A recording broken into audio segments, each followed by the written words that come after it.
yo te canto esta rumba mía. Esta es la rumba. Esta es la rumba. Ororo, tin, tin, tin, tin, de. Tin, tin, tin, tin, de. Oh, tin, tin, de.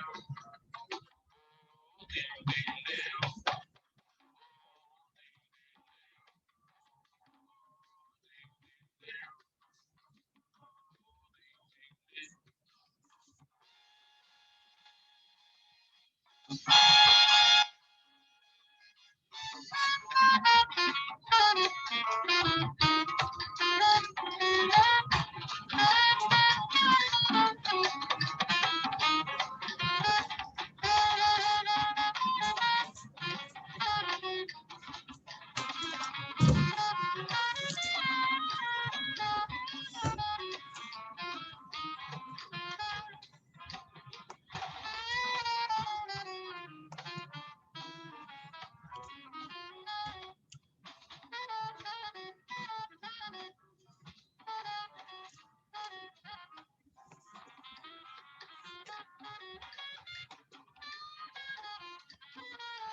Okay, 6:30, I think, almost. Okay, let's turn off the music.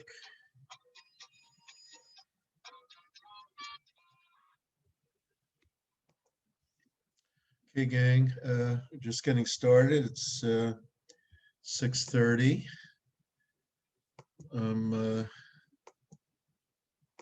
I'm at a conference in Fort Lauderdale, which I gave a presentation today on populism, and see how much I love you guys. Can't wait to give you a presentation while I'm down here next to the beautiful beach out here with all the college students drinking and partying and everything. So you guys and me are up here working hard. That's why we're going to get rich and they're not. So, okay. So first of all, can everyone hear me? You guys hear me okay? Yes. Yeah. Yes. Okay, good. All right. So I had moved up the due date for the second round of the exercise to tonight. So uh, I, you can still submit it. Absolutely. A couple of people have asked me about that. And I won't really be able to get to it. I'm flying home tomorrow night. So I'll be back late tomorrow, and then I'll, probably take me a little while to get everything together. So probably by the weekend, I'll be grading them. So you don't have to worry about it, if you're just handing it in. So are there any questions about the paper at this point? Professor, I have a question. Sure. So my file with the revisions kind of disappeared and now I don't have access to it. And so I don't want to hand in. Oh, so you Um, want me to email you a yeah. copy? Also on Turnitin, you I have it. can't do that tonight. It has to wait till I get back home because it's on my PC. It's not Oh, well, also on Turnitin, I don't think you changed the date, so it said that it was due last oh, weekend. is that so? All right, let me Yeah. check that. I forgot. I thought I had. All right, let's take a quick look at that, make sure I did it right.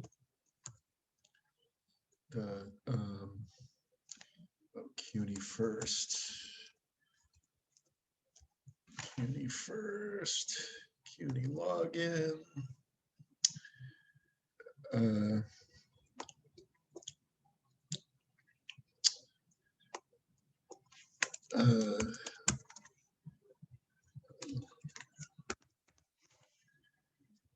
Okay.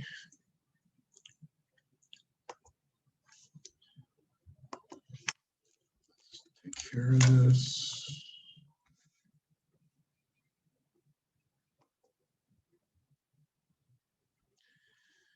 All right. Let's take Tuesday night class. Okay.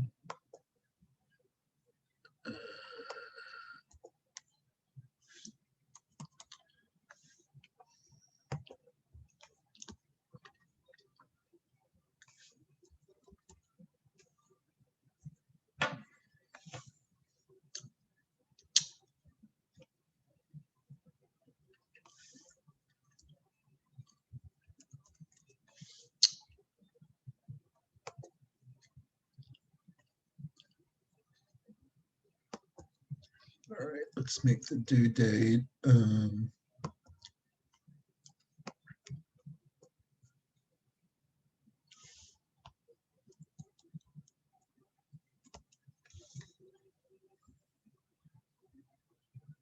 You're right, I did not update it. So I'll tell you what, I'll make it the 15th, all right? So, all right, so now you can submit. I apologize for that. And I guess there weren't too many people who are dealing with that because I didn't hear from anyone else.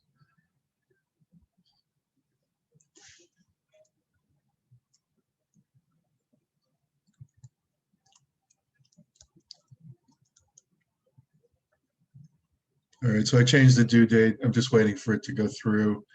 And I changed the due date to the 15th. So you can still hand it in like on Wednesday. Today is the 13th, so you can still hand it in on Wednesday. Thank you, Professor. You're welcome.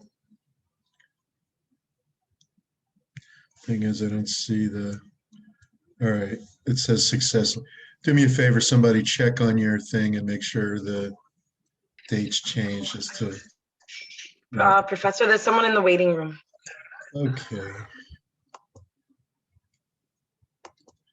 All right, so now we've got, I think almost everyone in the class is here tonight, close to it. So let me take attendance. Got 32 here. Forget if this class has 35 or 32, 33. But in any case, I'll call you all out and call out your names and make sure everyone's here, and then we'll get started. All right, so the people who just arrived, I changed the due date for the assignment to Wednesday. It's the 15th. So you can still hand in the rewrite, and I will grade them probably over the weekend. So, you know, don't panic. All right. As far as attendance, let's, Janaya.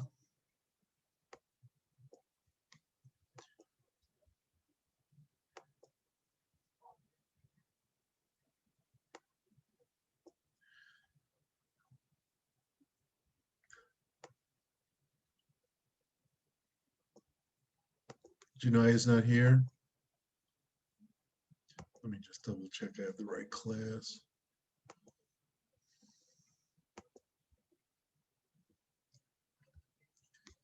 I know how to do that.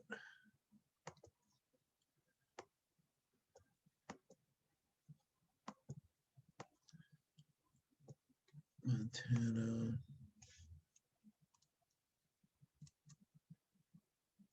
Yeah, I have the right class. Okay, sorry. Janaya, not here. Beatriz. Here. Janae is here. Janaya, I'm sorry, Janaya. No problem. I'm here. Nuri, Here. Andre, Here. Halima, Here. Dana. Do you mean Deanna? No, Dana or Dana Bella Karova. I'm here. Thank you. Bradler, Here. Good afternoon. Annam. Here. Okay, Annam. Tiffany, I'm here. Dave Eubanks. David? See, so here he is. He's in the waiting room. Yeah, so we're up to 34. David Eubanks. David? Here, can you hear me? Okay. I heard that. Mohammed, I'm here. Faisal, I'm here. Ken Hui, who? Ken Hui, Henry, Wang, Here. Jason Hudson, Here. Tarek, Kauser, Here. Shanice Lawson, got it. Here. Andy Lynn. Andy. Yan Biao. Here. Okay, Kevin Mai, Here, sir. thank you. Joshua, Here. thank you. Anna, Here. Alexis Montano, Here. Cameron? Nahar? Here. Nefertari? Here. Deanna Price? I'm here. Tinza? Here. Okay, Tinza. Saima Raman? Here. Salman Raja? Here. Lexus Theus? Lexus? Jacqueline Torres? I'm here. Annie Van? Hi, here. Thank you. Dimitro?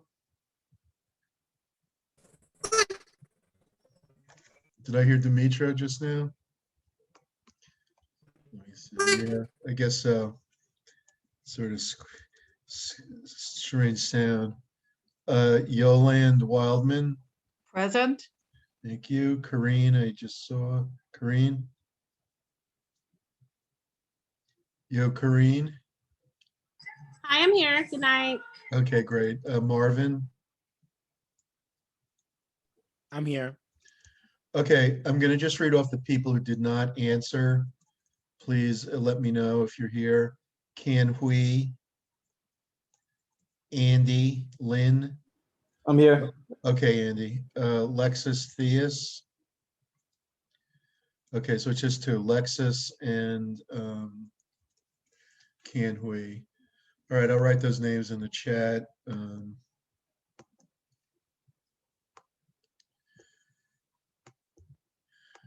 And we'll get started on conflict and negotiation. These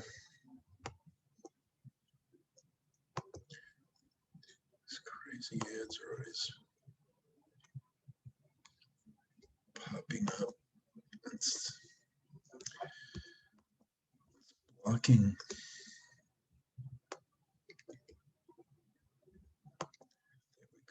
Professor, Yeah, I sent you an email a couple of days ago. I don't know if you received it. It was about my attendance. this is Deanna. Yeah. Can you refresh? Is it something you want to talk about privately? No. You just sent me an email saying I wasn't in class, and I just wanted to let you know that I was. I just wasn't. My mic was broken, and I couldn't answer. Okay, I'll have to, I can't correct that till I get back home. Okay, So, that's fine. I just wanted to let you know. okay, thank you. All right. So tonight we are, let me minimize, oh, I was going to put the names in the.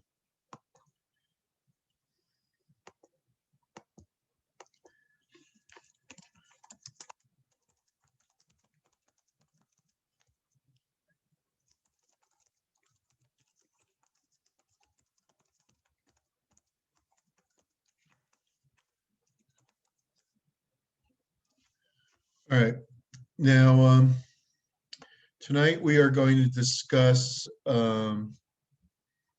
conflict and negotiation, which is the chapter 7 material. And I've decided on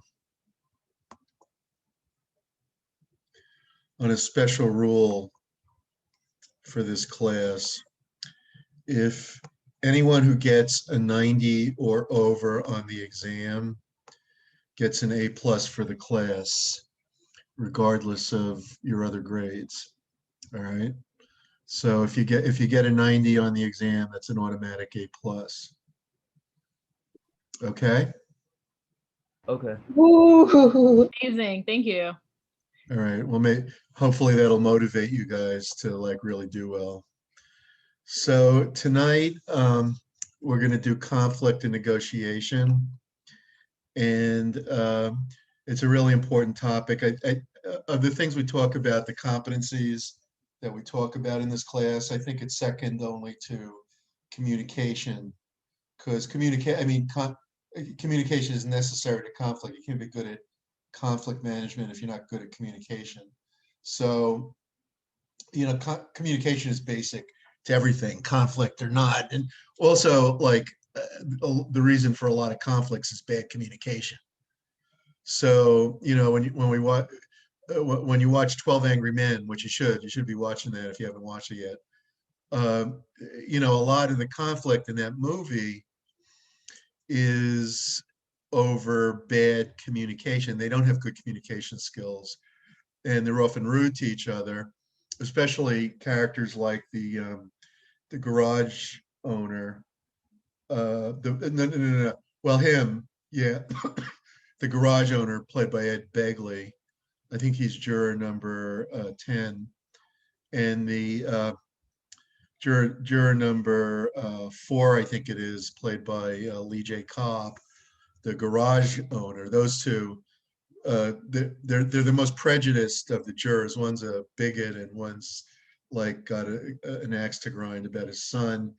But besides that, I mean, they are very bad at. I'm just typing in juror number 4.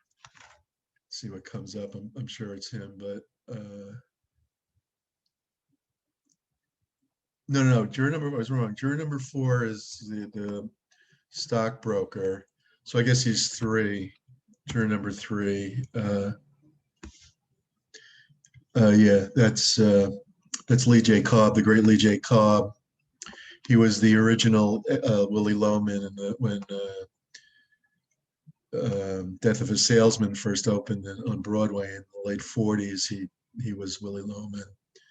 So basically, what that movie shows you in part is that these dismal communication skills are linked to an inability to resolve conflict, but also like causing conflict, of course. You know, it's obvious, it's almost too obvious to state that if you're not adept at communication, you're going to be getting into conflict with people. And so as a result, I'd say communication is the most important of the skills, but conflict resolution and bargaining are the second. And I'd say negotiation, for like what happens to you in business, negotiation is incredibly important. Unfortunately, one of the things the Zoom thing does is it reduces my ability to give you like in class exercises, and I have a great bargaining exercise that we could have done if it were live, but we'll have to forego it. But basically, negotiation, I mean, everything in business is negotiation. So the more adept you become at negotiation, the better a business person you'll be. Conflict is related because often it can be resolved with negotiation. Has anyone in the class seen that wonderful movie, The Fog of War? The movie interview of Robert McNamara? If so, put it in the chat. I'd be interested if anyone's seen it yet. I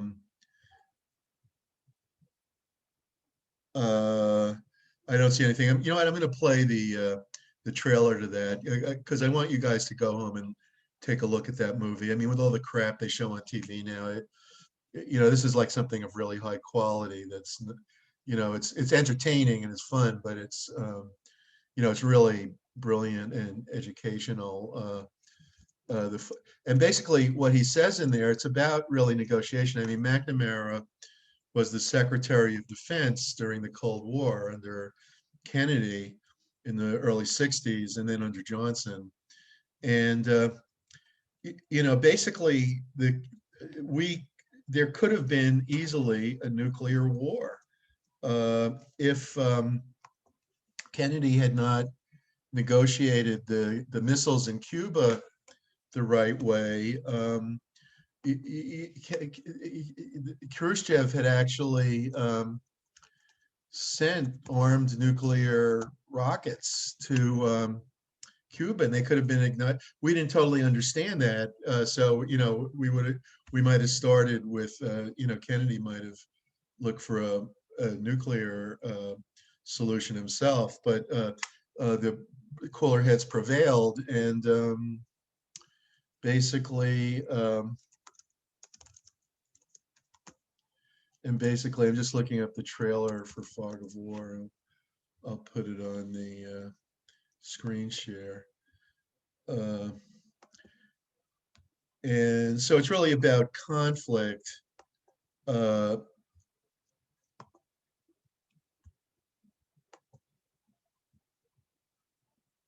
What about the contention that your attitude is sometimes arrogant? You never admit you were wrong. Have you ever been wrong, sir? I've asked if Robert McNamara assumed the responsibilities of Secretary of Defense. And I'm glad and happy to say that he has accepted this responsibility.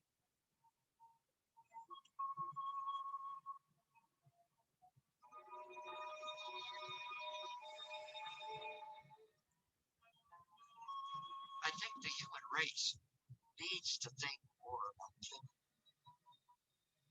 How much evil must we do in order to do good?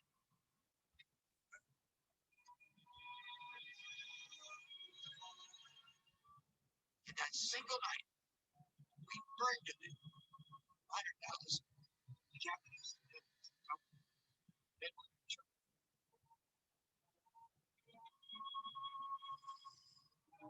The conventional wisdom is don't make the same mistake twice. Learn from your mistakes. There's no learning during the nuclear weapons.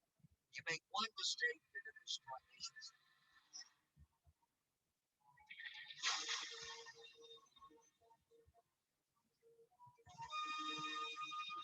We saw Vietnam as an element of the Cold War, not what they saw it as, a civil war. We were wrong.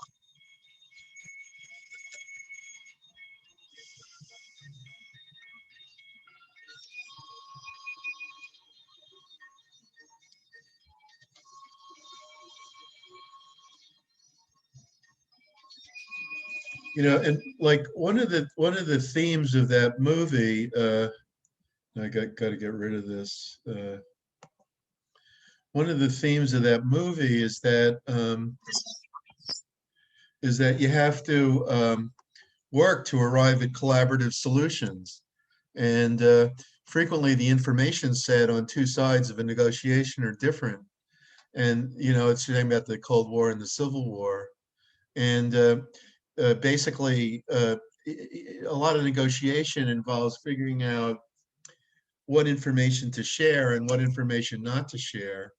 And we'll talk about the two kinds of negotiation, the distributive and the integrative. Conflict always comes out of distributive thinking. You want to put missiles in Cuba, we want to put missiles in Turkey. And, if you don't take them out, we're going to blow you to smithereens and so on. That's distributive thinking. That's where like my gain is your loss. And a lot of people fall into that default, but it's often very easy to figure out an integrative solution. And the best negotiators are good at that, where you say, well, I'll tell you what, there's something you want us to take the missiles out of Turkey, and there's something we want you to take the missiles out of Cuba. So why don't we make a deal? We'll both benefit. So basically, the trick is to be able to do both. Like be able to, first of all, get the other party to give you what you want at the very limit of what they're willing to offer. So if they're willing to offer as much as 100,000, and you're willing to take as little as 50,000, the trick is to figure how to get them to give you something as close as possible to 100,000.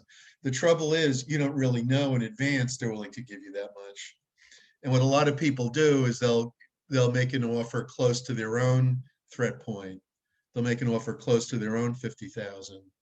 But often people are willing to pay much more for something. It's kind of like the example I always enjoy is that the famous Beatrice Potter, who wrote the children books. I forget the title. Is it Beatrix Potter?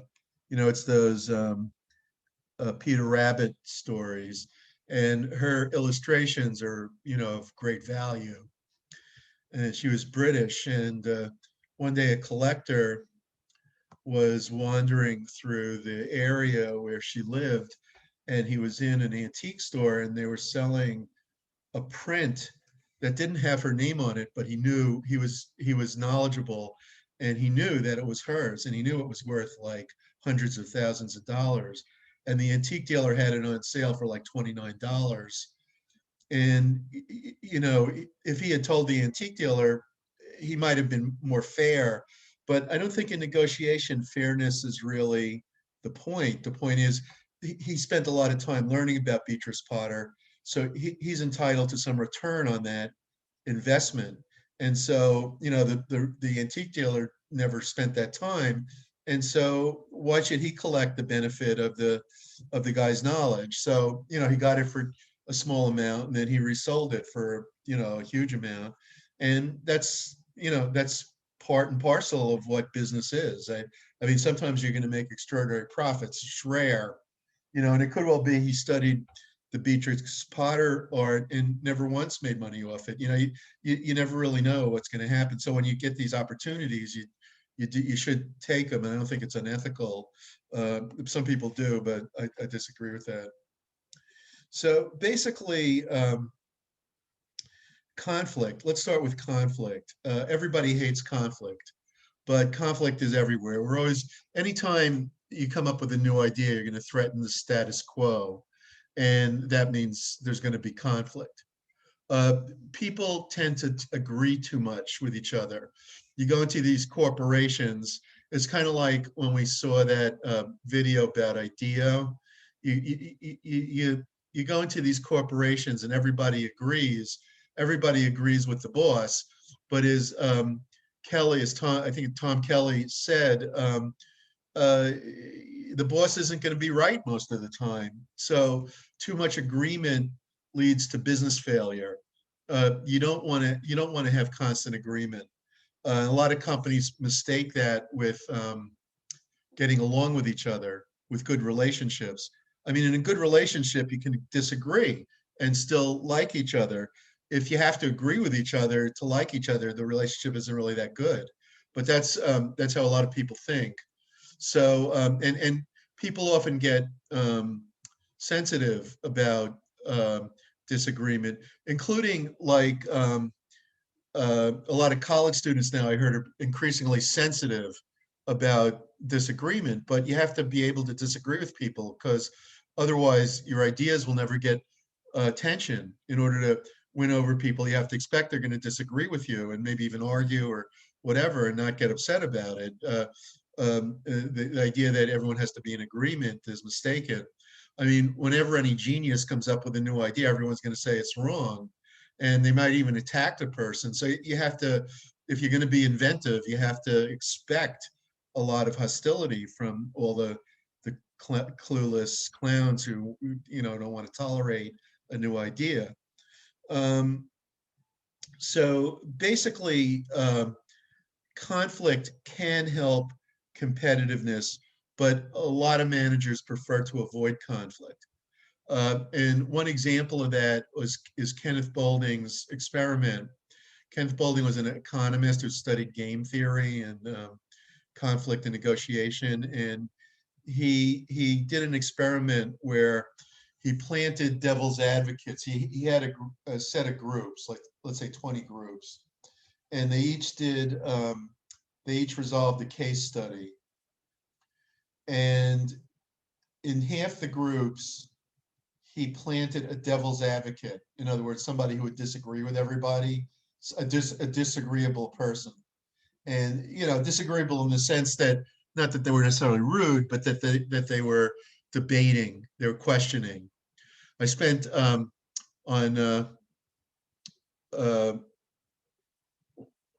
Friday night, I was in New Orleans, and I went to a study group on Austrian economics put on by Walter Block, who's a Brooklyn College alumni. He's now a alumnus. He's now a professor at Loyola New Orleans.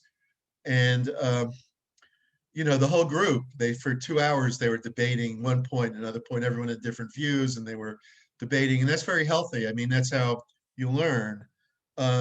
And when you question people, you get to they get to a deeper understanding. Debates really help understanding, because unless your ideas are threatened, you're not going to you're not going to try to like understand whether you're right or wrong.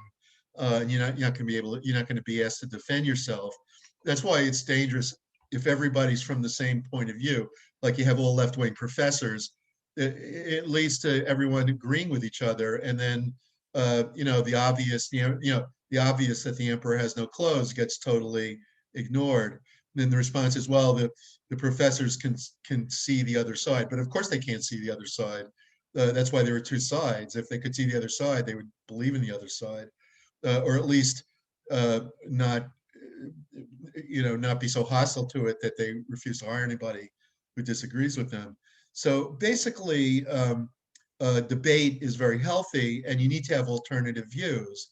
And that's part of why markets work so well. I come up with a search engine called Microsoft, I forget what they used to call it, the Microsoft search engine, and then Google comes up with a better search engine, and then somebody else down the road will come up with a better one. So, the markets keep churning, and people coming up with new ideas and replacing the old ideas. The economist Joseph Schumpeter called that creative destruction, the idea that new ideas destroy the old, and business always has to be learning. In fact, if you look at the Fortune 500 from 1955, that's 67 years ago. I'm choosing that year because there was an article about it a few years back. 67 years ago, that's exactly 1 year. My age is 66. I was born in 54. I'll be 67 soon. So how many of the Fortune 500 still exist from 1955? Take a guess. There were 500. Is what lagging? Is there something wrong? 20. Okay, Josh got the right answer. All right, it's basically like 10%. Yeah, 10 to 20%. So basically, all these scary big corporations that are so powerful, there's only like a handful left from 65 years ago. So, that's how the economy works, that new ideas come up and destroy the old companies. So that's got to be conflictual. Now, of course, you can do it within your company. Like when we're talking about power, I said power could be institutionalized. And if you want to do it within your company, you're going to threaten the institutionalized power. Then there's going to be conflict. All right. So which is better, that you have conflict and a new idea replaces the old and the company does well, or you don't have conflict and there's no new idea and the company goes out of business the way A&P did, which in the 1930s and 40s was the biggest retailer in America. It was pursued for antitrust by the Justice Department because it was so big. And by the 70s, it was almost gone. It went out of business finally about 5 or 6 years ago. So basically, conflict leads to deeper understanding. It leads to really adding solutions that will enable the firm to survive. And so it should be a tool in every corporation. But as I say, people are instinctively fearful of conflict. And if anything, it's become more extreme. You hear about these students who want safe spaces and they need safety, safety, whatever. And, they get stressed out about disagreement and so on. You have to overcome that to be good at conflict. So basically, there's different kinds of conflict, just like different kinds of communication. And much conflict has to do with people rather than issues. Generally, remember I said when we talked about communication that it should be it should not be person focused. It should be issue focused. And the same thing is true in the conflict setting. It's really the same idea that people focus hurts relationships and is more difficult to resolve, whereas issue focus is easier to resolve and is less likely to cause hard feelings. You know, like if I say to you, I disagree with you about the proposed way to program a computer, you might not take it personally. You might, you never know what people are going to take personally, but very often they won't take such a thing personally. Whereas if I turn it into a question of whether you're any good at computer programming, then it becomes personal. So you want to focus on the issue rather than the person. A lot of people dislike working with others because of the fear of conflict. An Inc. magazine poll once found that 2/3 of entrepreneurs avoid partnerships for that reason. All right. People have anxiety about conflict.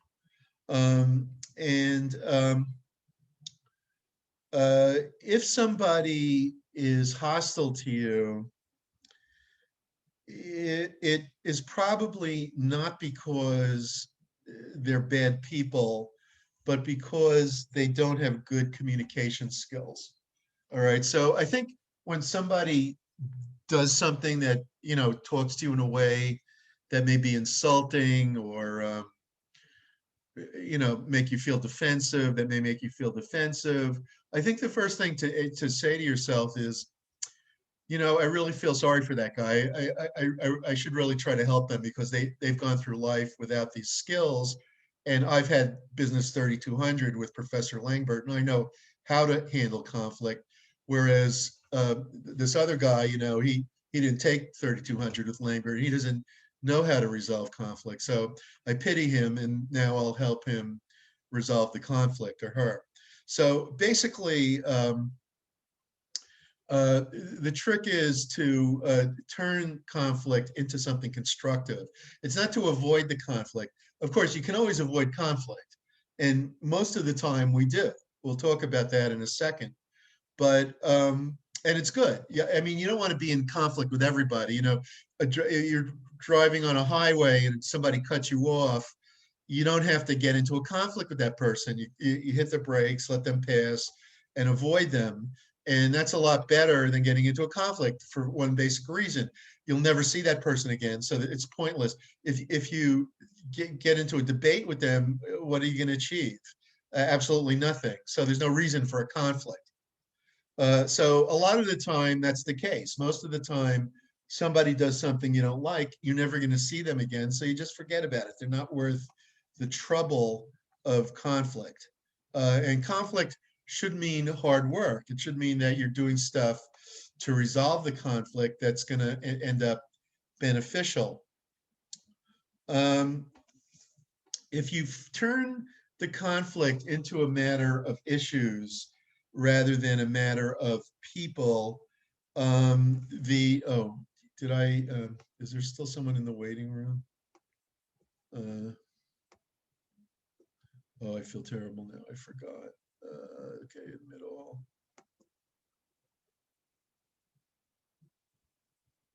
Okay, so basically, issued focused conflicts are more rational. You can handle them more rationally. They can be more amicable. They can entail more fairness. So overall, you want to, you know, you don't want to have an argument like you always do this, or you're such a pain, or you're always it's your fault. It's always your fault. You know, instead, what you should do is this is the issue. Let's see if we can resolve it. Let's see if we can work together to resolve the issue. I have a problem. You're doing something that I find distasteful. The issue is that it's my problem. I find it distasteful, but maybe we can figure out a way that you not do something that I'm finding distasteful, so you can help me. Please give me a hand here. So basically, there are 4 kinds of interpersonal conflict.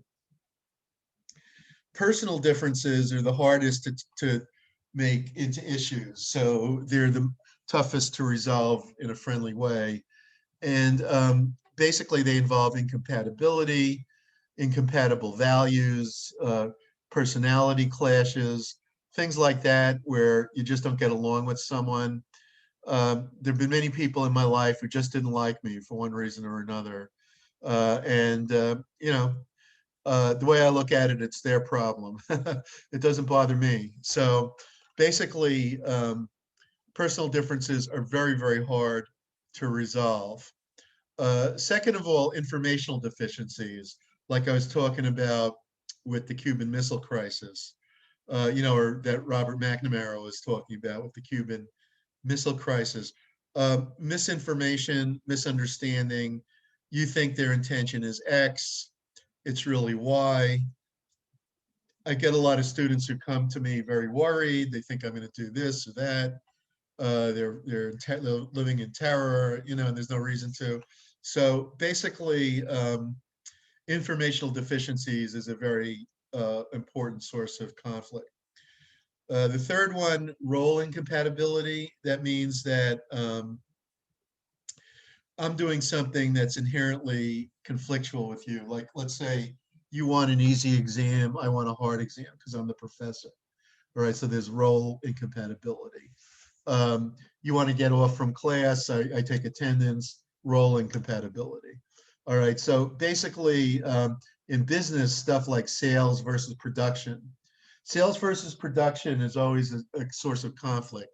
The reason is that the sales department wants to sell as many units as possible, whereas the production department wants to minimize costs. So if there's a customer who says, oh, I want the car, but I want it with this feature and that feature and add on something, and then they go back to the production department, they say, we can't do all that. It'll cost more than the car's, you know, prices. So basically, the salespeople are going to want to do more for the customer. The production people are going to want to do less, and there'll always be some kind of role incompatibility. All right, and the final one, environmental stress.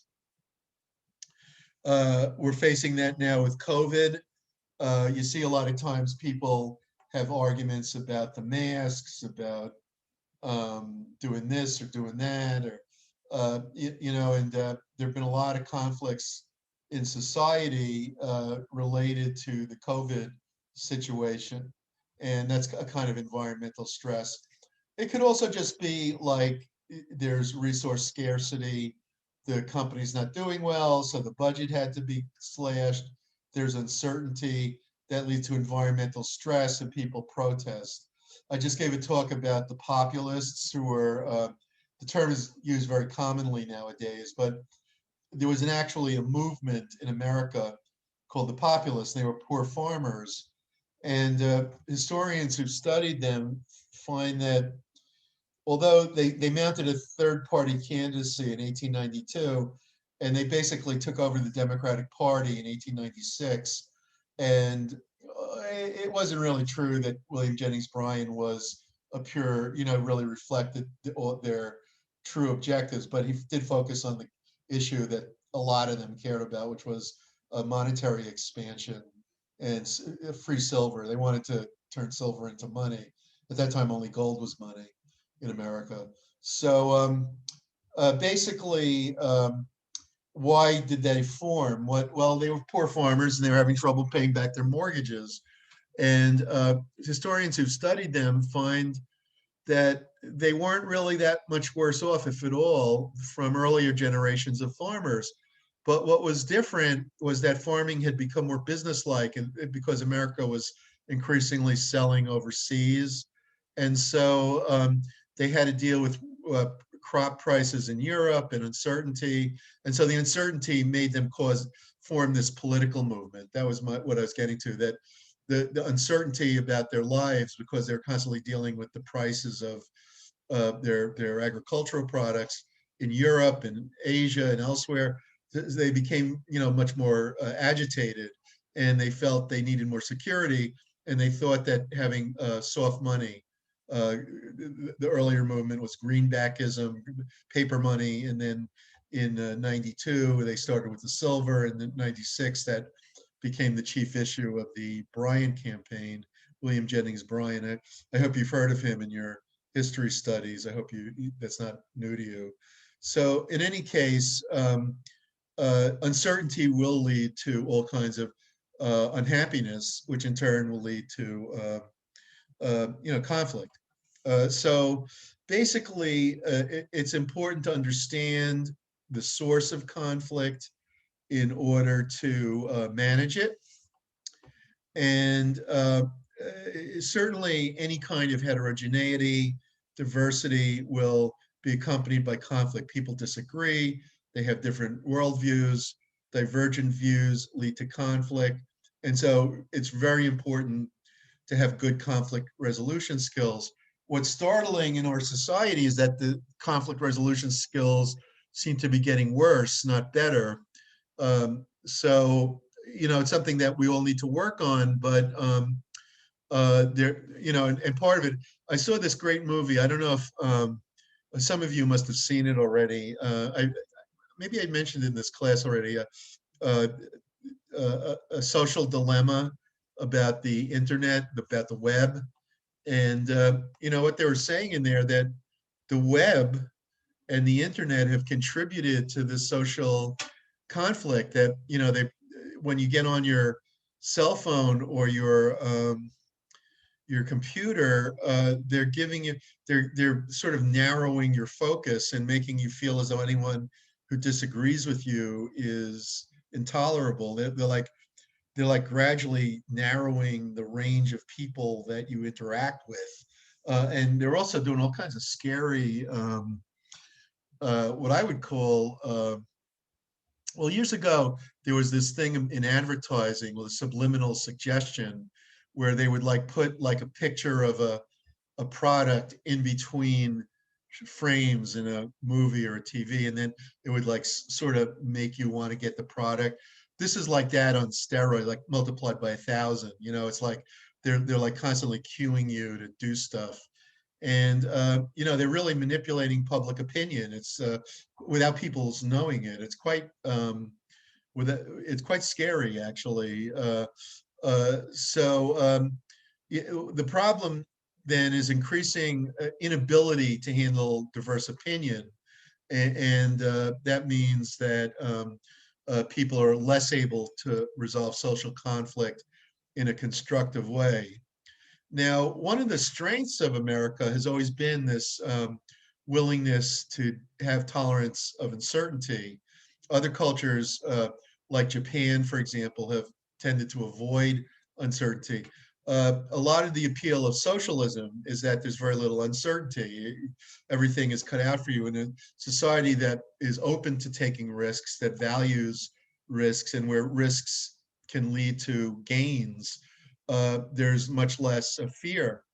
But increasingly, Americans have become avoiding of uncertainty, and the result is an inability to deal with conflict.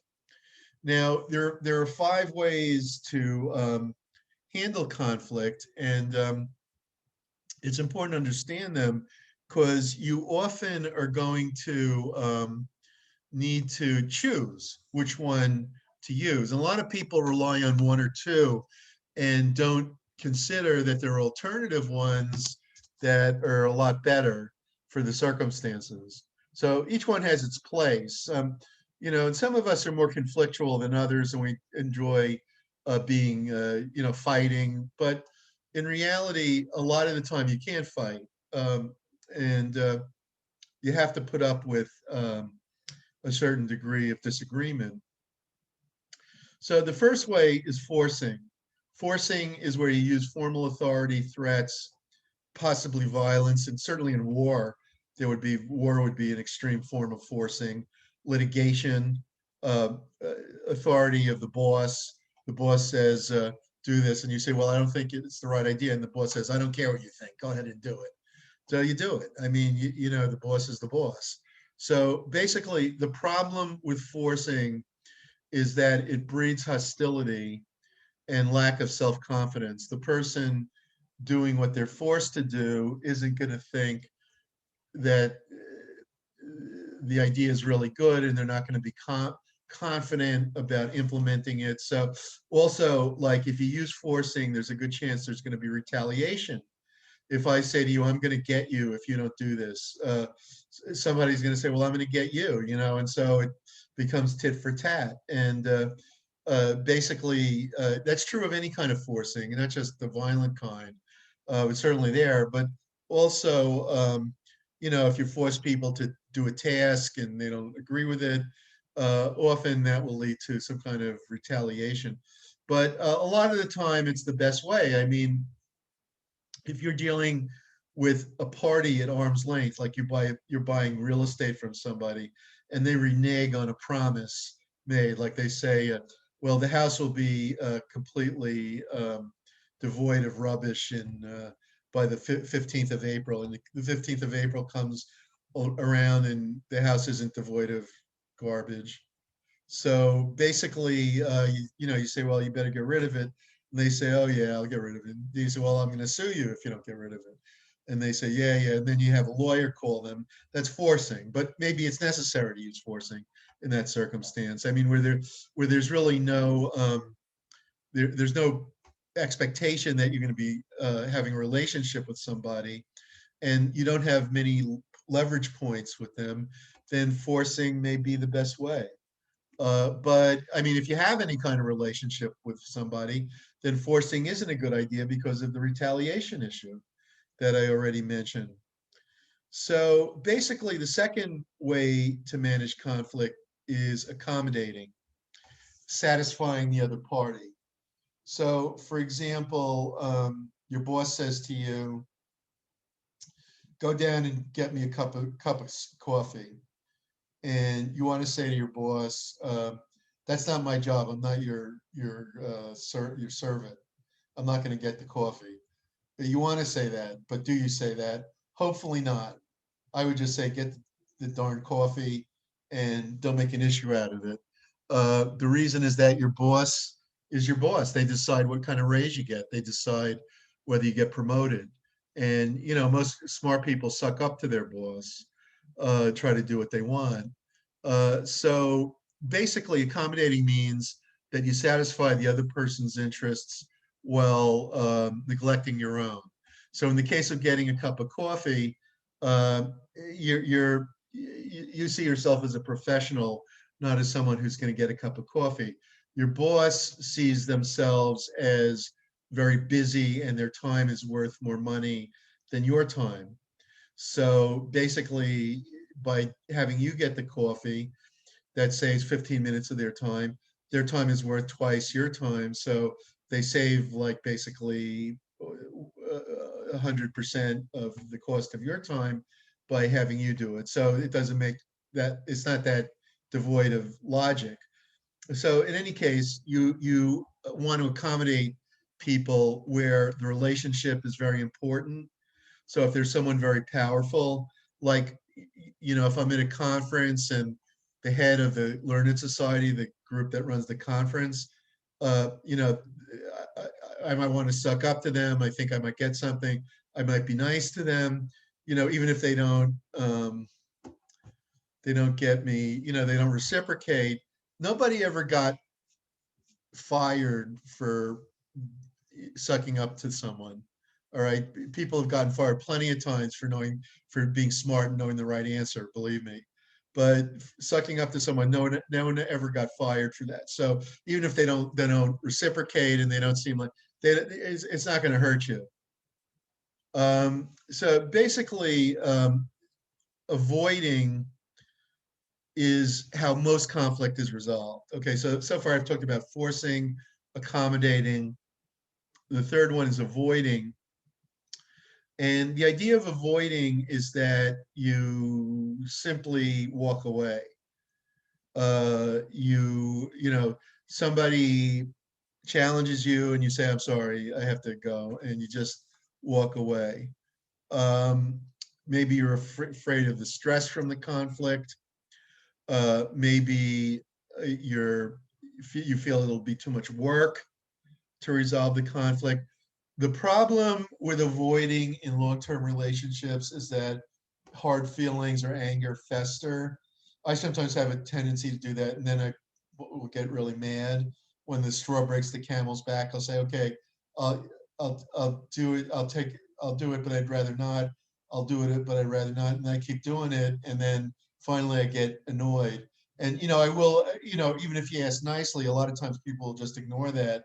And so, the trick is to negotiate before you get really annoyed. But avoiding is, as I said, it's always better if you're never going to see the person again. If you have a situation where there's no relationship and there's very little to gain from the conflict, let's say you're selling a house and you want the party to fix something before you buy the house. Avoiding isn't good, because if you avoid it, they won't fix it, and then you'll be out a few $1,000s because you have to fix it. So if there's something like really important that's valuable at stake, you don't want to avoid the conflict. If the conflict is about something that's not important or not valuable, and there's no relationship, then by all means avoid it.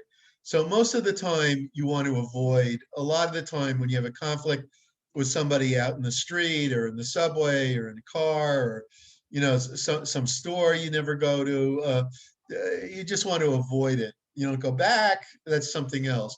Years ago, there was an economist named Albert Hirschman, and he wrote a book, Exit, Voice, and Loyalty.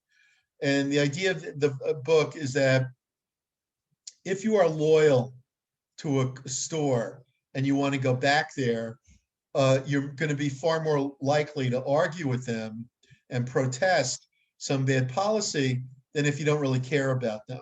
It gets back to what I'm talking about with the bargaining. If you care about something, then you're more likely to argue.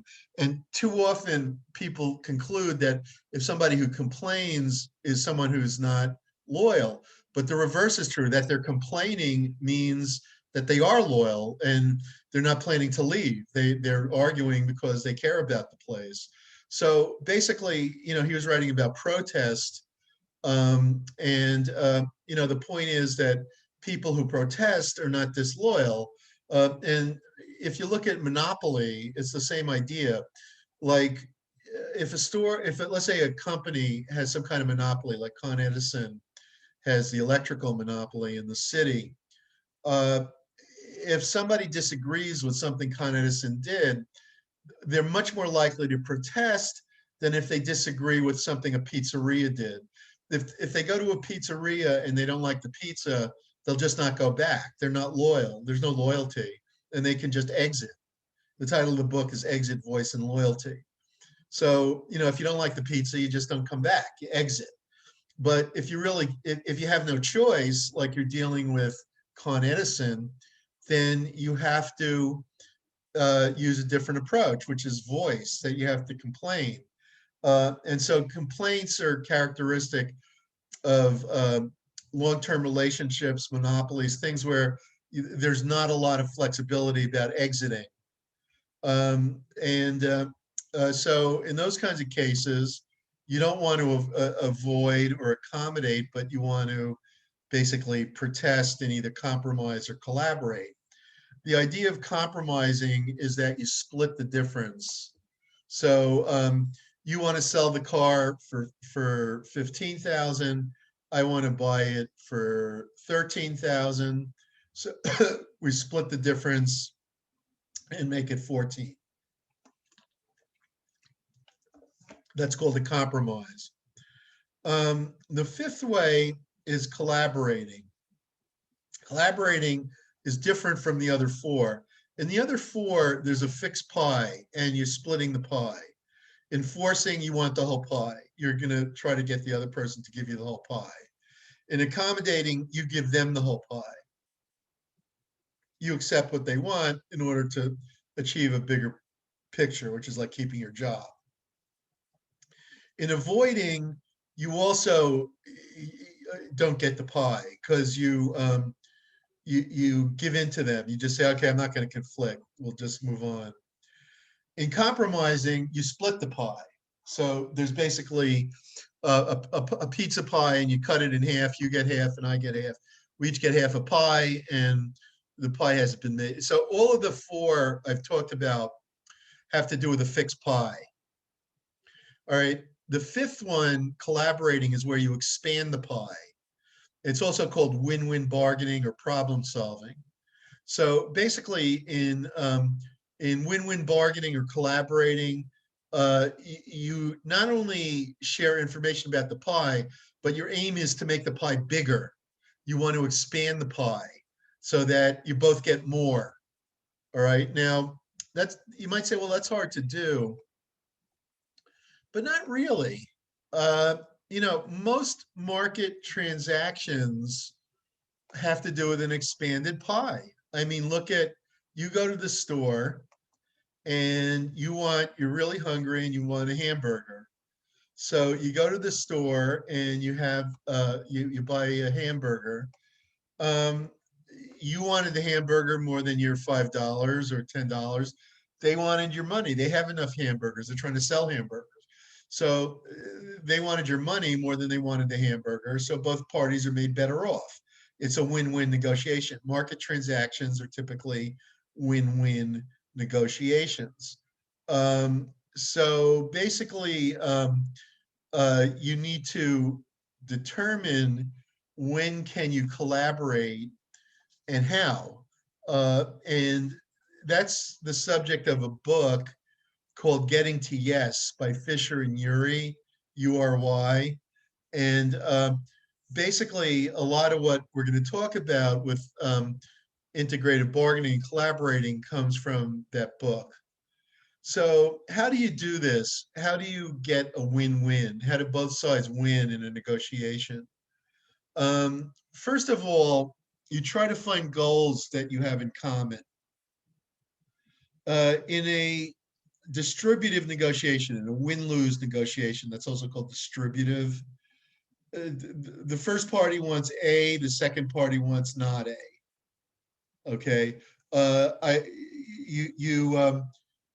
you're running a race. There can only be one winner. One guy wants to win. He knows the other guys have to lose. So basically, to establish a situation where everybody wins, one thing is to establish superordinate goals, which means goals that transcend your individual concerns and focus on what you have in common. For instance, if I buy a bottle of soda in the supermarket, I share certain things with the supermarket owner. We both want the soda to be as cheap as possible. So he wants the wholesale prices to be low, and so do I. I don't want to pay extra for the food, so I hope his property taxes are low, and so does he, and so on. So we share a lot of things in common, and if we need to work together, if we need to negotiate something, like let's say we're negotiating the price of a case of soda, and I say, well, I'll tell you what, if I can negotiate a tax break for your store, will you give me a 10% discount on the soda? All right, that's win-win negotiation. It's kind of far-fetched, but that's the kind of thing that you do in a win-win negotiation. You trade Professor? off. Yes. Annie's in the waiting room. Oh, okay. She got logged off. No problem. We'll take care of that.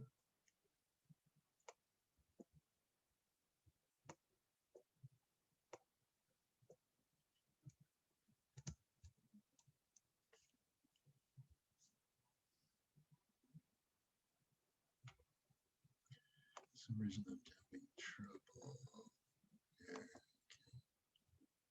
There we go. So basically the trick is to try to achieve this collaborating solution. One interesting point about this, studies of this have shown that people who are good at distributive bargaining, at win-lose bargaining, where you're trying to figure out how to get the other person to give you as little as possible, and you're trying to get as much as possible. Like I bought a new car 2 months ago, and I said to the guy, I have 50,000 in cash here. If you give me 10% off, I'll use the 50,000 as the part payment for the car. And he agreed. So basically, if you use the right leverage, you can often get a discount. Most cars are listed at about something like 5% or something above. I'd have to check the exact number, but it's like 5% above the average price. So if you're one of the 30% of American public that pays the MSRP, the manufacturer's suggested retail price, you're overpaying. If a car costs 20 grand, you're overpaying by $1,000. So basically, you should always negotiate when you're in a car dealer. And the same is with many things like buying a house. In America, we tend to do it a little less. If you I once went to Hong Kong and they told me you got to negotiate with the cabbie about the cab fare and this and that, so, Americans aren't that used to that sort of thing. So basically, the first step to having an integrative solution is to establish superordinate goals that you share in common. Second of all, you want to depersonalize. We talked about it already. Depersonalize the problem and separate people from the problem so that everybody can not feel threatened. So people won't feel threatened. I mean, you don't want to cross their sensitive line like we talked about in communication. You want to make sure that they're not disconfirmed or they're not made defensive. And you also want to make sure that you're able to resolve the problem in the friendliest way as possible. Another thing with integrative negotiation or collaborative, incidentally, there are two words for the same thing. I think I may have forgotten to mention that. Integrative versus distributive and collaborative. Integrative and collaborative versus distributive. Those words are used. So the idea of integrative bargaining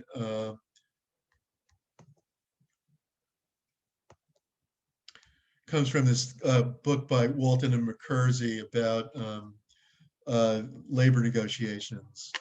And integrative bargaining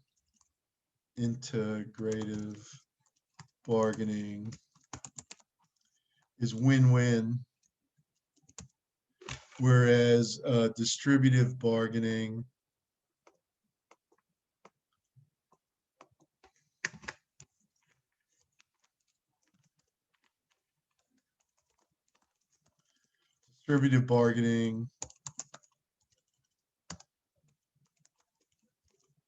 is win-lose.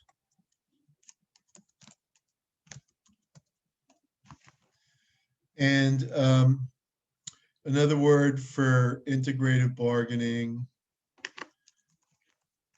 is collaborative.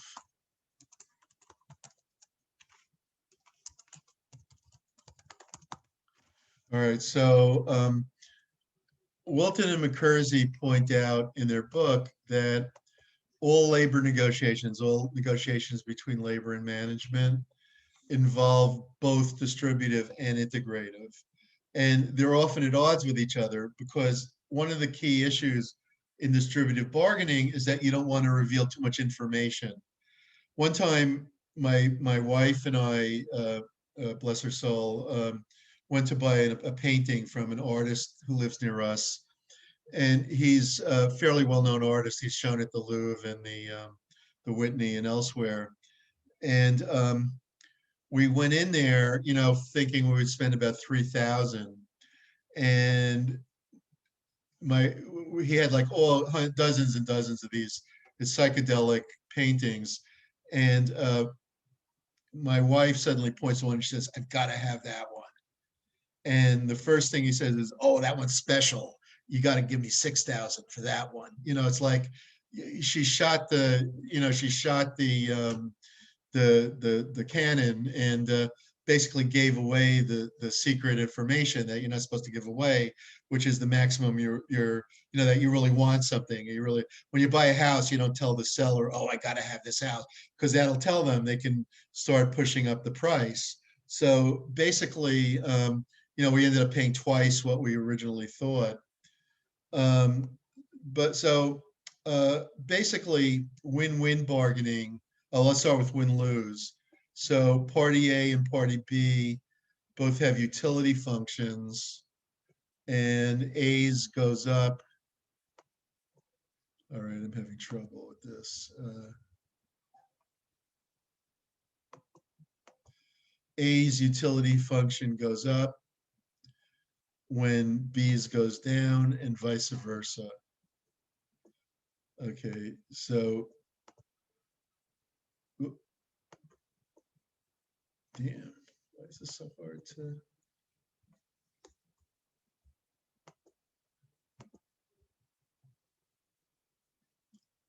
Oh, you have the idea. All right, there we go. So in other words, as B's goes up along the x-axis, as B's goes up along the x-axis, A's goes down. And as B's goes down along the x-axis, A's goes up. So basically, distributed bargaining is win-lose. A wins, B loses, B wins, A loses. The other one is integrative.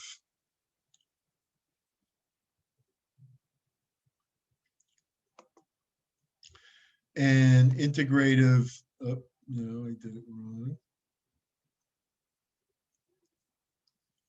Integrative goes the other way.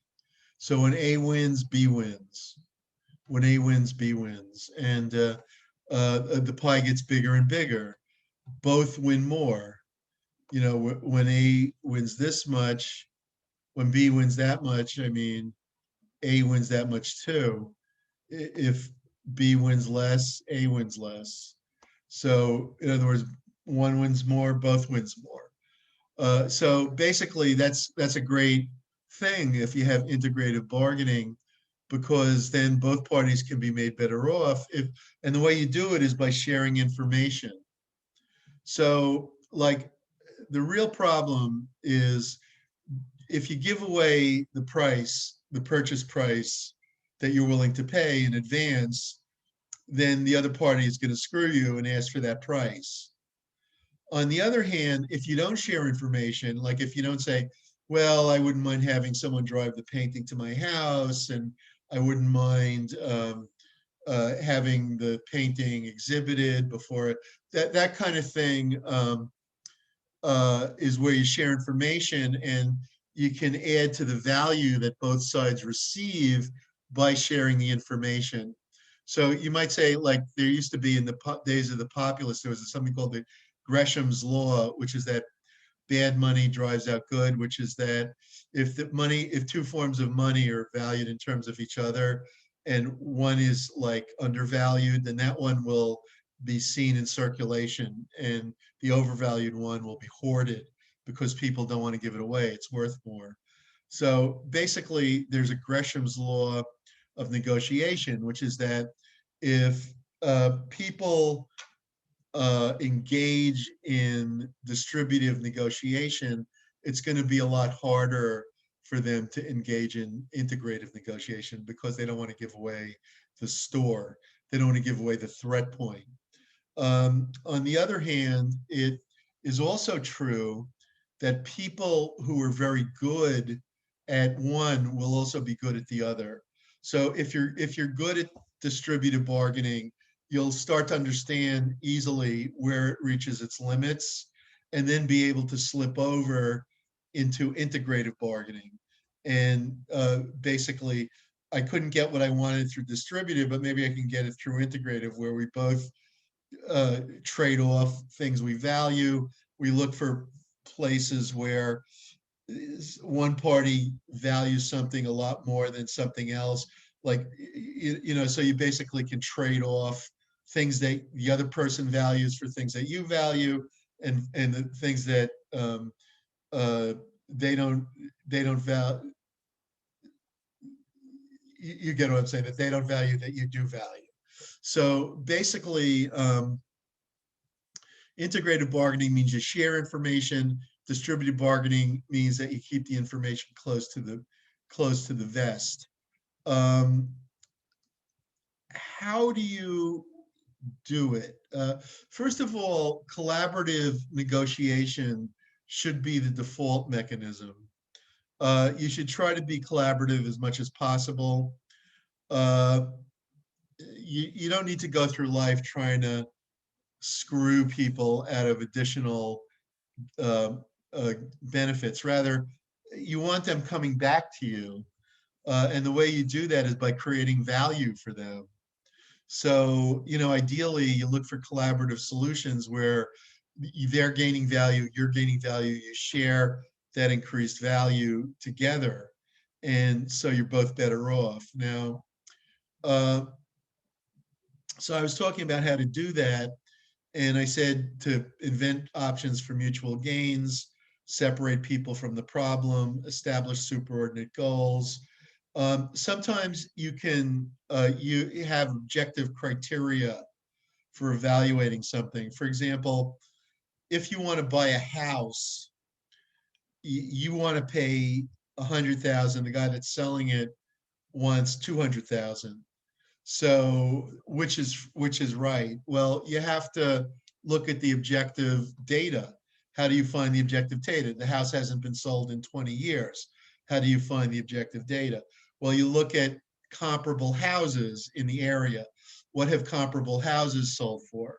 And if you were thinking like last year it was 250, but things have changed. The market's changed. COVID's caused more people to move in or whatever. Then you boost up the price. So the market price is what drives it. It's not what the price was 10 years ago. In economics, in ancient times, in like 1800, Adam Smith believed that the value of a product was due to the cost of making that product. So if it cost twice as much to make to grill a steak than to grill a hamburger, then steak should cost twice what hamburger costs. So in other words, that value is due to labor. Then in the late 19th century, in the 1870s, Carl Menger and other economists realized that value has little to do with the labor that goes into it.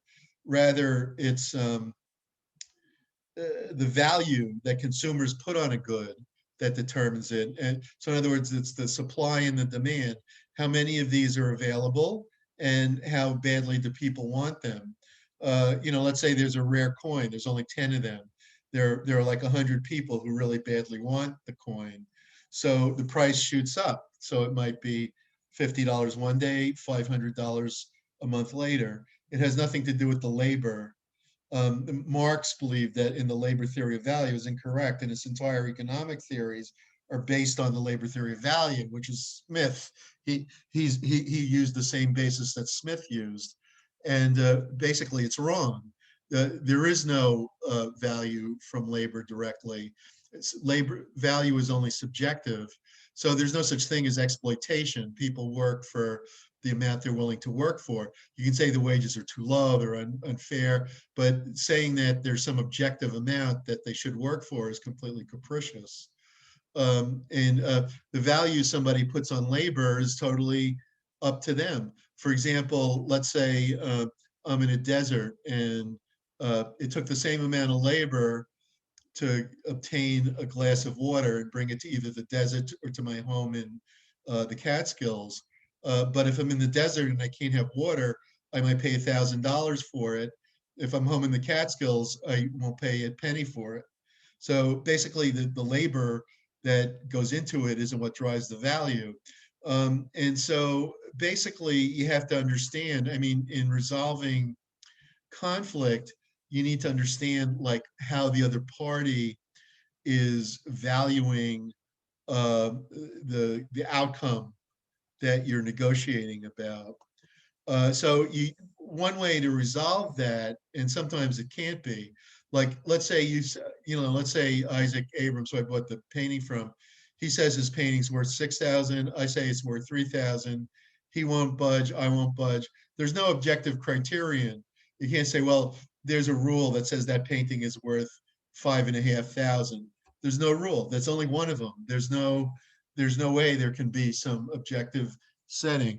Anyone know what the most expensive painting ever sold was? It was just recently. Anyone want to type in the most expensive painting ever sold? Van Gogh. Yeah, that's right. Uh, I'll put it on the board for those of you who haven't seen it. Uh,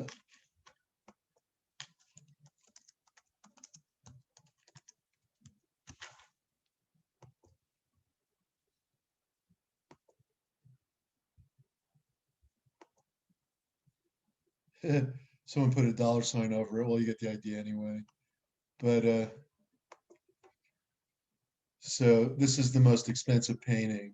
Sans the dollar sign. Some wise guy put the dollar sign over it. So this is the most expensive painting. Maybe I'll get a better one where there's no dollar sign. But I mean, if I were to say to you,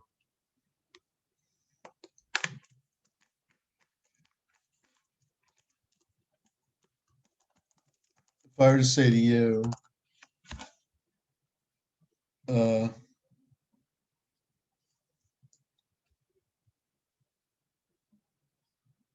where is that thing? I'm not finding. Oh, here it is. Here's without the dollar sign. So basically, if I were to say to you, will you pay me, I don't know what they paid for, like 800 million or 500 million or something. Would you pay me 500 million for that? My bet, even if you had the money, would be that you would say, no, I'm not going to pay 500 million for that. But in fact, somebody did pay that much for it. So in other words, value is always subjective, but there is such a way, there is a way to resolve those kinds of differences. And that way is market value. Uh, if you say to me, I love my house, it's worth a million bucks. And I say to you, you kidding, the house down the street, same size, same number of bathrooms, same kitchen, same school district, it's sold for 300,000. What do you think? You get a million for it. What do? You go to the comparables. The realtors have lists of houses that have sold recently, and you see what did the house recently sell for, and you see one that sold for 550, and it's basically the same size, same neighborhood, same number of bathrooms. So you say, look, you're full of it. 300 is too cheap. Maybe I was wrong too, but it sold for 550. A number of months have passed. There's been inflation. I think I should get 650. And they say, no, no, no, no, no, 580. And then maybe you strike a bargain in between. And so that's distributive negotiation. But you use the objective criteria. It's very important to make use of whatever objective criteria are available to resolve those kinds of perceptual differences. People always think what they own is worth more than it is. So you want to look at the hard data and see what it says. Then you might say, well, it's true, but I have central air conditioning, and I have a Van Gogh painting hanging on the wall or something like that. So that adds to the value. A final thing is that in collaborative negotiation, you define success in terms of gains rather than losses. So you look to be optimistic. You look for what can we do to make both better off, even if each of us has to sacrifice a little. How can we both be made better off? Now, collaborative problem solving or collaborative bargaining is really a kind of problem solving. And as a result, when we talked in the chapter on rational problem solving, it's almost an example. This is almost an example of the rational problem solving.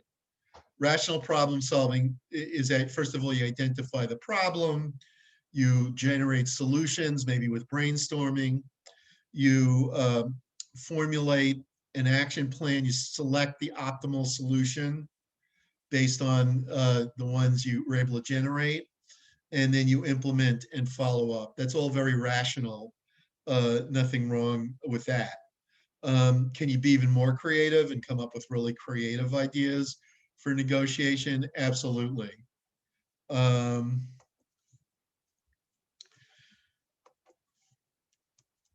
The question then becomes, let's say you have a negotiation, you have an issue.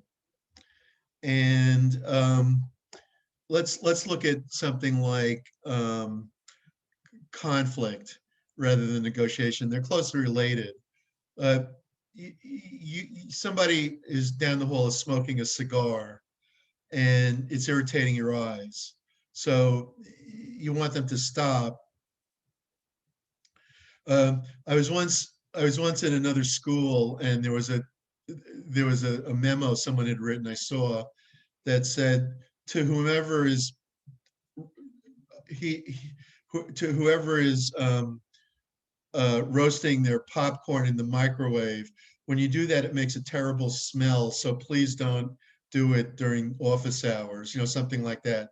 So in other words, that's the kind of thing, there's a definite conflict there.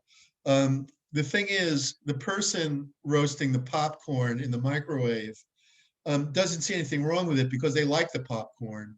So, basically, if you tell them that they have a problem, which is that they like smelly popcorn, they're not going to take that too seriously because they like the popcorn. So basically what you want to do is determine the problem in terms of your ownership. Remember, in communication, we talked about owning communication. You don't say we think, or somebody thinks. You say I think. I have a problem. You own the problem, and you say when you do X. In other words, you define the problem in terms of behaviors. When you do X, Y results, and I feel Z. So basically, you own the problem. It's good communication.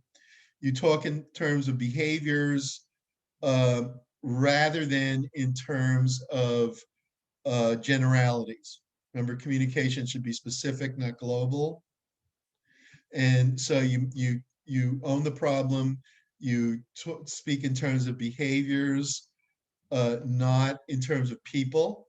You're specific and not global, and you talk in terms of the results, the specific results that ensue from when they do this thing, and also how those results make you feel. All right, and so you say something like, I have a problem. When you do X, Y results, and I feel Z. All right, so basically you want to make the other party as non-defensive as not being defensive as possible. You avoid drawing conclusions, you avoid evaluations, you're not global, you're validating, you avoid attributing motives to people. It's always a mistake to attribute motives. You just don't know what the other person is thinking or why they're doing it. So you talk in terms of objective behaviors. Another thing is that people often give up too easily. Persist until you're understood. Responders, when you initiate a conflict, responders may be rigid. They may say, I'm not going to change. Try to get them to think about changing. Keep after them. Encourage two-way discussion. Be validating. Lengthy monologues and diatribes encourage defensive-ness. So, and you don't want to get worked up. You don't want to be on a soapbox. That sort of political thing doesn't really work. So basically, you want to make things as two-way as possible.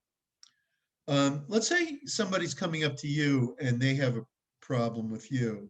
There's some problem and you're responding to it. Each party believes it's the victim, let's say. First of all, you should show genuine interest and concern. When someone says they're really mad about something, say, oh, well, how come? Why? Please tell me more. Seek additional information, clarifying about the problem. Okay, limit responses to questions. So you don't really have to lecture them or give them advice, but just ask them questions about what happened, what were their feelings hurt, who did what, that kind of thing. You want to try to get them to be as specific as possible.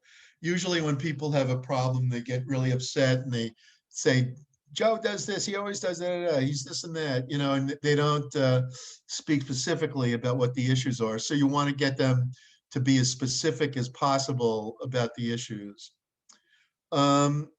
Transform emphasis on motives to emphasis on actions.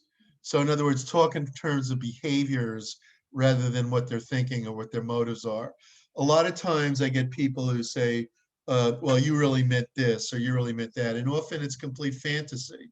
They don't really know what your motives are. So, you know, you can clarify to them what your motives are. That can easily be a way to resolve a conflict.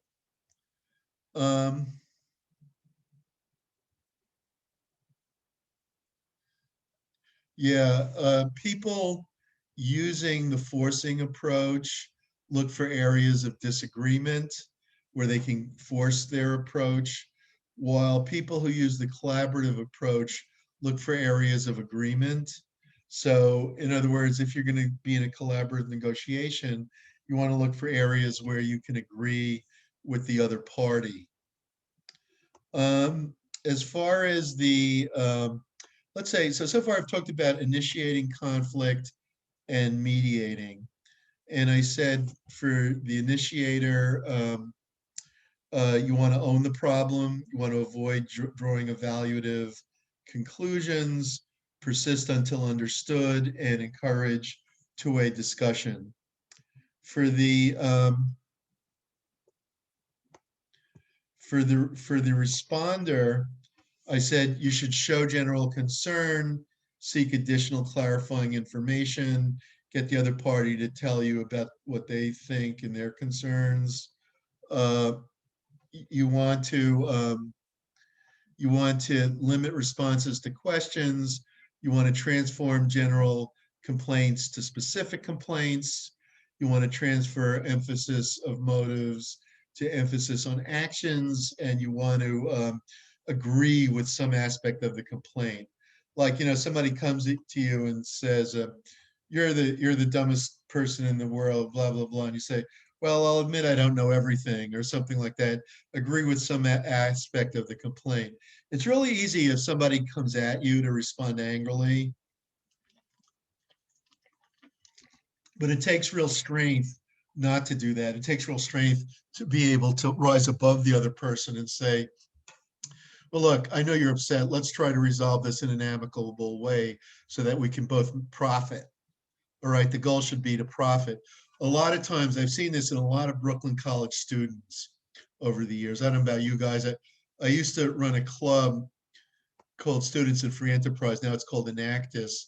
And they would be at each other's throats. The minute the thing started, they would be screaming at each other and telling each other how stupid they were and so on. And basically, you don't want to do that. You want to, you know, you're working with people, you want to resolve the complaint so that you're still friendly with them, and then you build on that and get moving on some kind of really good idea where you can make money or do something creative.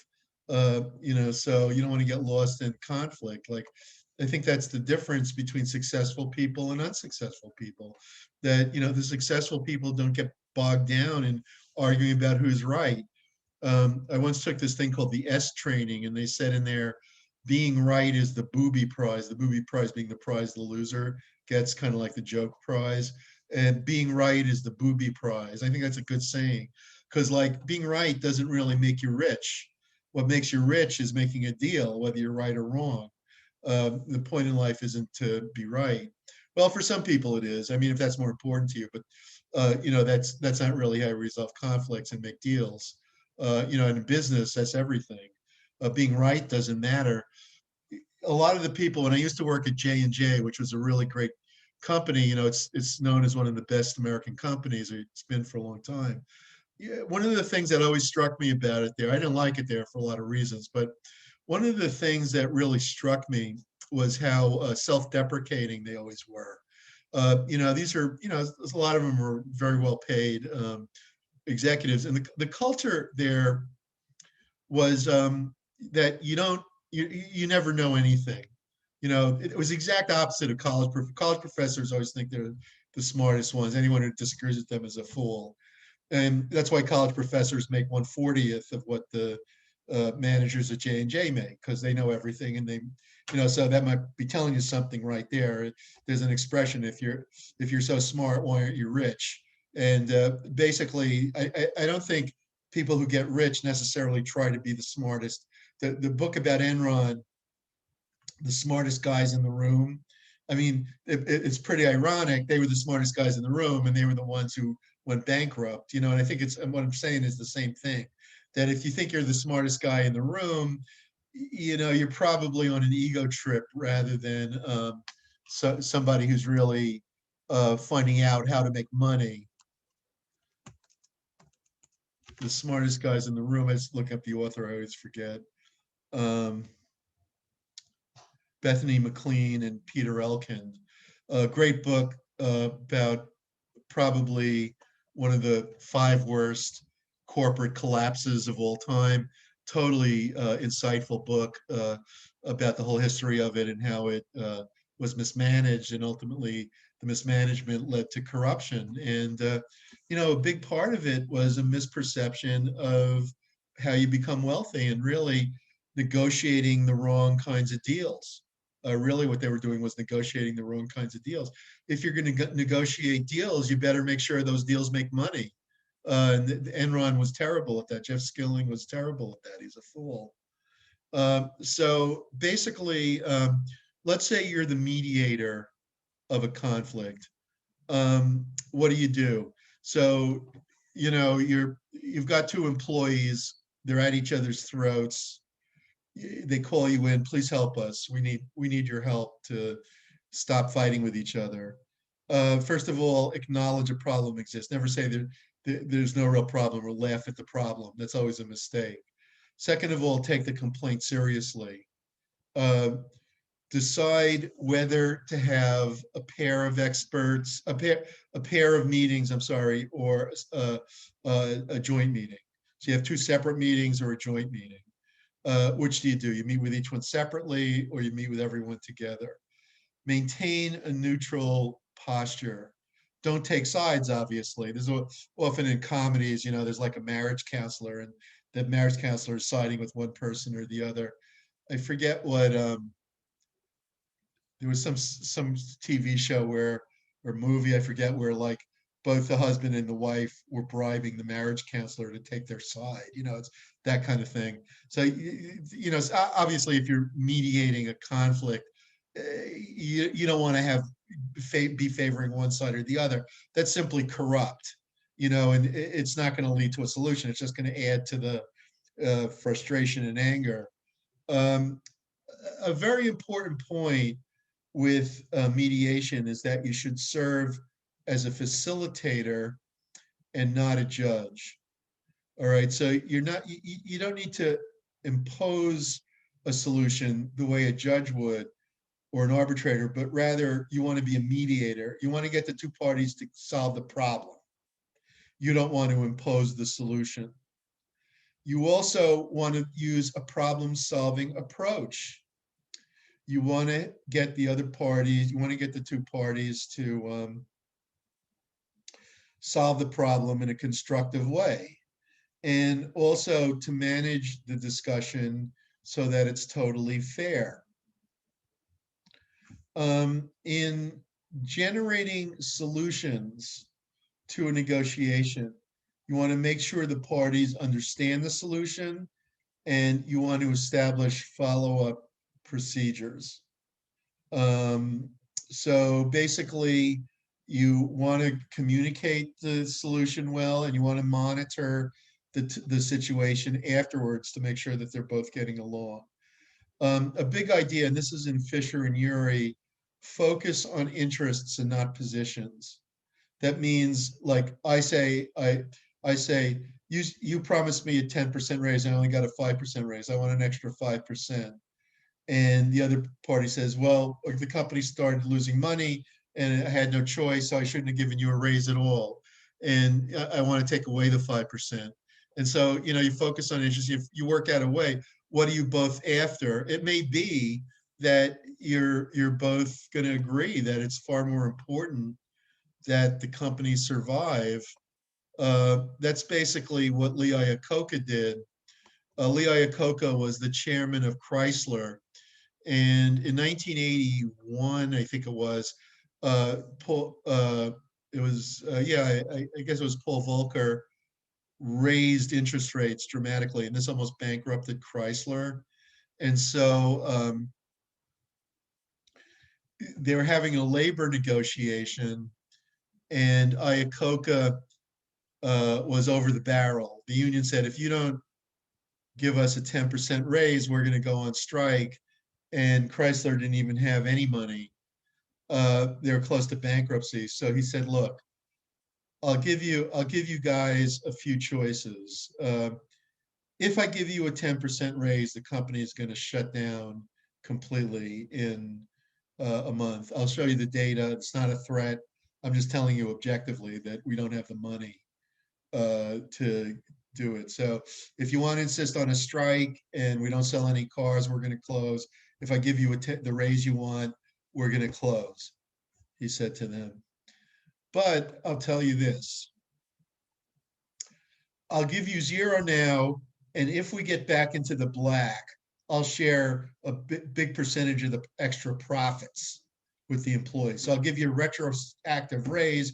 I'll give you a bigger raise than you got. Once we get back into the black and we're profitable, then I'll give you an even bigger raise than you would have gotten. And he said, to prove my good faith, I'm not going to take any salary until the matter is resolved, until we're out of bankruptcy, until you get your raise. I'm not going to get a salary. I'm going to live on my own money until then. And the union took it.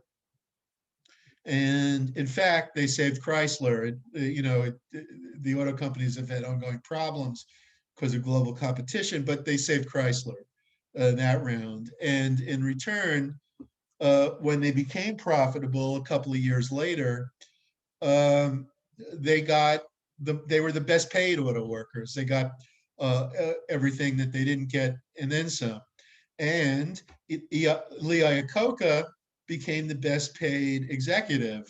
I happened to talk to the president of the UAW, Doug Frazier, in the late 80s, and I asked him about it. And he said he was disgusted with Iacocca because his salary was so high, but he had negotiated that as part of the deal to save the company, and it worked. So that's an example of the kind of integrative bargaining that can go on and that needs to go on if you're going to make advances. Now, can you always do integrative bargaining? Of course not. A lot of the time, things are going to be purely distributive. The buyer wants to pay $200,000 for your house. You want $300,000. It may not be possible to resolve that. You may say, well, I'll tell you what, I'll cut it down.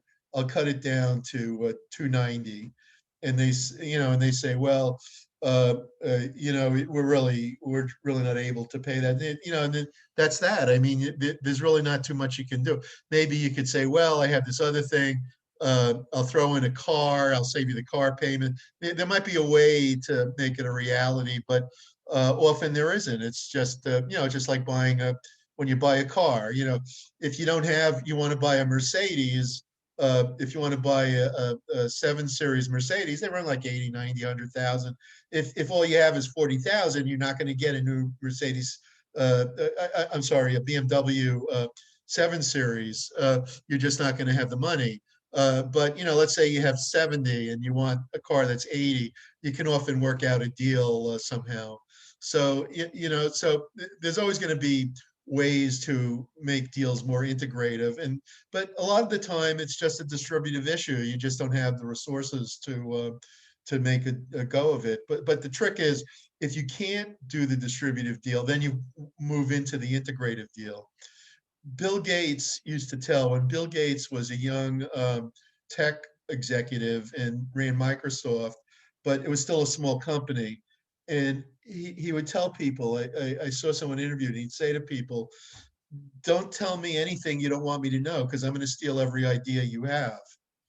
So basically, anything you say is fair game, and I'm going to use it if I think it's good. So, you better keep, I'm going to keep close to the vest what I do, and you keep, and he was explicit about it, that, some of the things, we're going to share information on some projects. We're working on something together. We're going to share some information. But if you give me information that has nothing to do with this, I'm going to use it. And, that's basically, Gates was probably the best negotiator in the history of technology. He made all his money really not. He was a very good programmer. There's no question. He programmed the first um, operating system for a PC, if you call it that, the Altair. He programmed the first operating system that got Microsoft started. And that's when he dropped out of college. But basically, what he really made money on was like uh, negotiating in a distributive way, where he didn't tell people, he had deals lined up and he didn't tell people the deal. And the most famous one, of course, is DOS. I forget the guy's name, but some other guy programmed it. There were operating systems available. They were known to them, but there was one he thought would fit. IBM had come to him through his connections, and he was negotiating with them for the operating system, and he didn't tell the guy. It was like when I started out with the Beatrix Potter painting, Peter Rabbit, and I didn't tell the poor antique dealer, just sold it for a pittance. So this guy sells him DOS for 50 grand. Microsoft reprograms it and stuff, but they basically use that platform, and then they demand that they keep the rights from IBM. He took from both ends, really, and that made him the richest guy in the world for a long time. I think it's no longer true, but for a very long time he was. And basically, it was all through negotiation. It wasn't because he was a great programmer. So basically, I think negotiation is everything in business. Whether it's negotiating a salary, whether it's negotiating land, negotiating a purchase price for goods, whatever it is, you always have to, figure out how are you going to cut costs. And that's what makes or breaks. I mean, if you have two health facilities competing, one paid top dollar, they went to some fancy store and they paid top dollar for their equipment. Another one figured out how to get used equipment, which they then negotiated down to bottom dollar. The customers can't really tell that big a difference. But the cost structure is going to be totally different. One guy's paying interest on $300,000 and the other guy's paying interest on $14,000. So of course the second one can charge lower prices. And so it all is due to negotiation. That's what really makes or breaks a lot of businesses, is the purchase price. And I've seen many cases, whether you're talking pizzeria, whether you're talking retail store, whether you're whatever it is, if you get the plant and equipment at a steep discount, you're going to be at a huge advantage. So that's what a lot of smart business people do. They don't necessarily, they may even go into a business because there's such a sharp discount on certain assets for one reason or another, that it's worth it, to go into the business, because they can undercut the competition because their overhead is so much lower. So basically, negotiation is really important. There's two kinds, distributive and integrative. If you have a long-term relationship with somebody, you want it to be integrative. If the issue is important, you want to be integrative. If there's an important issue and you don't care about the relationship, then distributive, hard bargaining, forcing is best. If the issue and the person is unimportant, then avoidance. You don't want to waste your time and money in a conflict. Sometimes if you have very little power and your boss wants you to do something, you want to avoid conflict with the boss. And so you avoid the conflict. If the deal is really important, but it's a small matter, you can compromise, you can split the difference. Sometimes small issues can be easily resolved by splitting the difference. The problem with compromise is that it's distributive. Forcing, accommodating, avoiding, and compromising are all distributive techniques. And so you're not expanding the pie. You've got a fixed pie and you're cutting it in half or however you're cutting it. And you're gonna have to live with that solution. If it's a small part of the negotiation and there are a few issues and they're hard to resolve and you say, look, let's split it 50-50, the remaining things on the table, that, you might just say yes, otherwise we won't get a deal. And there could be huge gains on both sides. So, you do want to do that. On the other hand, if there's something that's really important, you don't want to compromise. You're not going to compromise. Somebody says, I have a nuclear bomb next to, 90 miles from Miami. You're not going to compromise. Okay, well, just take away one nuclear bomb. It's okay to have one. I don't want you to have two there. That's not going to resolve the problem. So, it depends how important the problem is, whether you use compromising or integrative solutions. And most of the time, if you can, integrative solutions will be best because you get the idea is to make both sides better off or as well off as they could be. Okay, does anyone have any questions? Still a little early, but I've covered most of the material. Does anyone have any questions about either administration or the issue of bargaining at this point?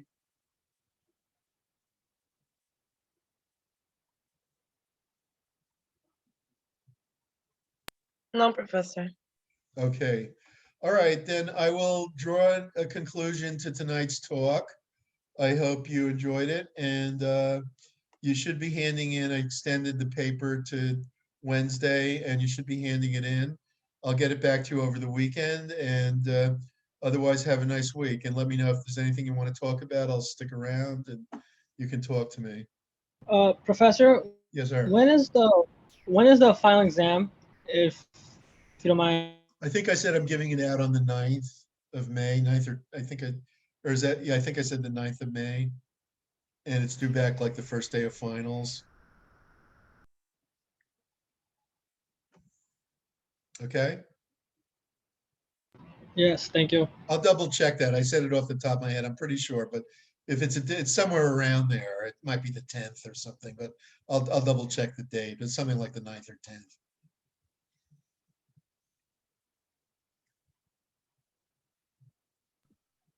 Thank you, Professor. Have a nice day.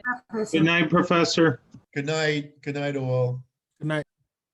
Good night. Have a good one. Professor, Yeah, there's some of my classmates have been talking about this interview, like assignment, and Yeah, the thing on Blackboard. yeah, and I'm kind of confused. I don't know, maybe it's not showing up for me, but can you like explain a little bit more? Did you of look what at the that is? discussion board? Here, let me show you on the screen. I thought it was that. Is it the 12 Angry Men that's due on the 11th? Yes. We're also, I see, the informational interview. That's not on Blackboard. I told the class that we're going to use I think it's the second to last session to talk about the informational interviews you went on. Remember, I assigned informational interviews to go on early in the semester. Mm-hmm. So go on the informational interview. There's nothing to hand in, but we're going to have a class session. I think it's the second to last class where we all discuss the informational interview. So you should be working on that. Try to do an informational interview with somebody where you want to work. Tie it in with your goal setting exercise. Okay. And when will that be due? Let me look at the syllabus. I don't have the syllabus here. I believe it's the second to last class, which would be like the 2nd of May, I think.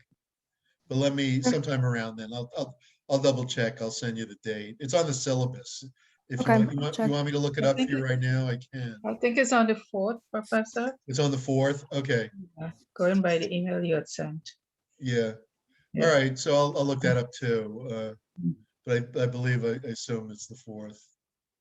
In the email, did you like to do a description on what the assignment would be? Yeah, yeah. Okay.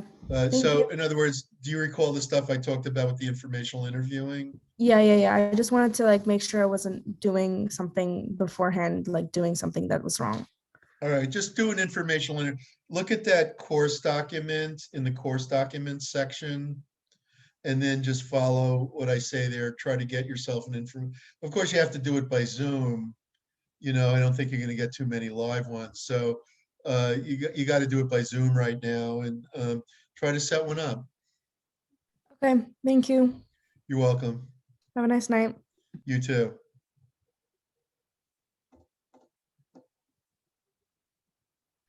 Thank you, Professor. Have a safe trip back. Thank you. See you next week. Yeah, see you. Thank you, Okay. Professor. Have a good night. Enjoy the trip.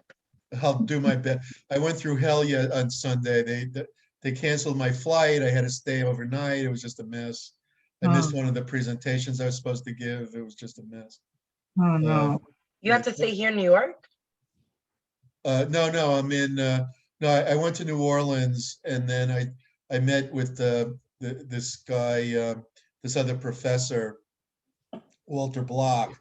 And then I flew, I was gonna fly from New Orleans to Fort Lauderdale for the conference. And it was a beautiful day in Louisiana, absolutely beautiful. And I get to the airport with my other friend came, my other friend's a dean at the University of Houston downtown. And we got to the, they said the flight was canceled. I couldn't believe it. So they wanted to schedule me for 2 days later. I would have missed everything. So we basically got them. They put me on a JetBlue. This is American.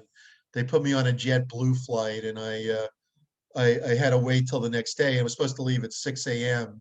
So I woke up at like 4 a.m. I stayed at the Hilton near the New Orleans airport, and I got up at 4 a.m. I got to the airport and was delayed until 11.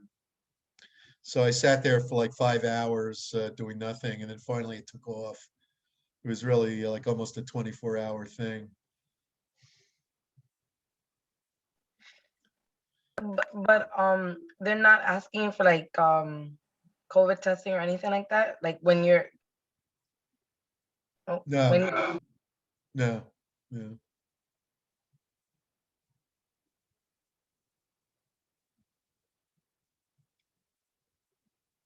Okay, thank you very much, Professor. Again, like I said, enjoy. Hopefully you have a safe trip and they won't hold you back as well.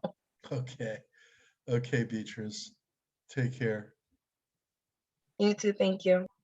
Goodbye.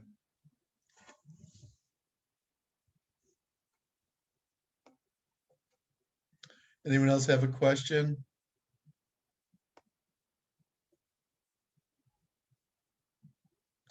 Okay, so I guess